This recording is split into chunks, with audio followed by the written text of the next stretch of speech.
Today is Fat Tuesday, Mardi Gras. This centuries-old traditional New Orleans celebration heralds the start of the observance of Lent, the 40 days of preparation and fasting before the Easter celebration. 2020 was my first time ever attending Mardi Gras celebrations in New Orleans, but it wasn't exactly what I had envisioned. Excited at the prospect of experiencing in person this world-renowned festival, shock replaced anticipation after someone died at one of the parades. Attempting to cross the street between a tandem float, they were caught, pulled down, and run over. Not only once did it happen, but twice that week. That second incident occurred at a parade I was watching. The experience cast a cloud of concern over me in the subsequent days as I observed the many spirited revelers that demonstrated little regard for safety. I was glad to hear that for future parades, additional precautions will be taken. However, these new parade measures won't be employed this year. For 2021, all parades are canceled for safety's sake during this time of COVID-19. That's nearly 70 parades for the 12-day period leading up to Mardi Gras. Unthwarted, thousands of enthusiastic residents have decorated their homes to look like parade floats this year.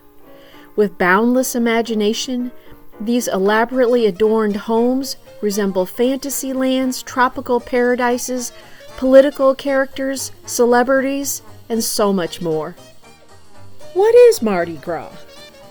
It has Catholic roots, especially Lent, the 40 days of fasting and penance between Ash Wednesday and Easter Sunday. Mardi is the French word for Tuesday, and gras means fat. In France, the day before Ash Wednesday came to be known as Mardi Gras, or Fat Tuesday. Originally, on Fat Tuesday, people binged on fatty, rich foods left over in their homes, as a way of clearing out these items before they began their austere eating during Lent. French explorers to New Orleans began a celebratory Mardi Gras tradition as early as 1699. In the following decades, these celebrations evolved to street parties, masked balls, and lavish dinners. These rituals must have been pretty rowdy, even for 19th century standards, because when the Spanish took control of New Orleans in 1800, they abolished these celebrations, and the ban was lifted only when Louisiana became a state in 1812. On Mardi Gras in 1827, a group of students wearing colorful costumes danced through the streets of New Orleans, imitating what they previously saw in Paris.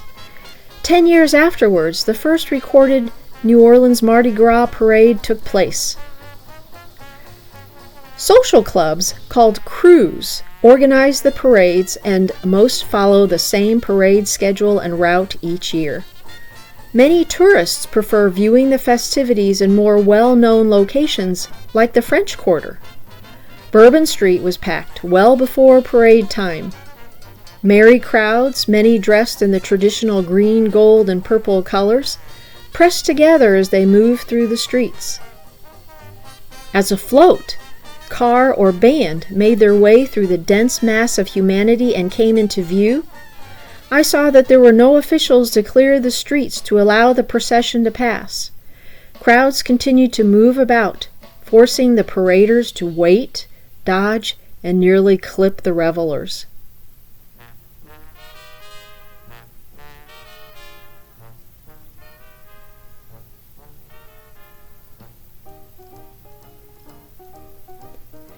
Balconies overlooking the parade routes, filled with brightly costumed partiers, watched the festivities below. At the parades, we stood curbside, watching the colorful floats and marching bands pass by. People on the floats threw handfuls of colorful trinkets at the crowds, and the crowds yelled back, arms waving frantically in the air, trying to convince the throwers to fling their baubles their way.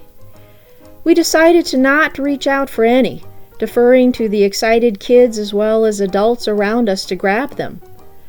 But there were so many trinkets soaring through the air that catching a few required very little effort. Before long, we sported multiple strings of beads around our necks that we either caught or picked up from the street.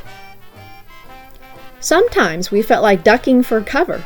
There were so many items tossed from the floats. These trinkets are called throws. Until the 1960s, the most common form was multicolored strings of glass beads. Then cheaper plastic beads replaced the glass ones, which allowed more to be thrown from the floats. So many, in fact, that people lost interest in grabbing for them, which in turn cluttered the street with unwanted plastic. In addition, throws commonly caused eye injuries. By the year 2000, more desirable throws began to replace the plastic beads. Limited edition beads and plush toys and designs unique to each crew were created as throws. Today, a huge assortment of items such as fiber optic beads and LED-powered prizes, medallions, coins, and soft toys are tossed off of floats. In an interesting twist, glass beads have returned to parades and are now one of the most collected throws. But despite the added variety, the most common throws are still strings of plastic beads. There are so many things we love about New Orleans, but we realized that Mardi Gras parades weren't for us. Perhaps it was due to the tragic deaths that took place while we were there.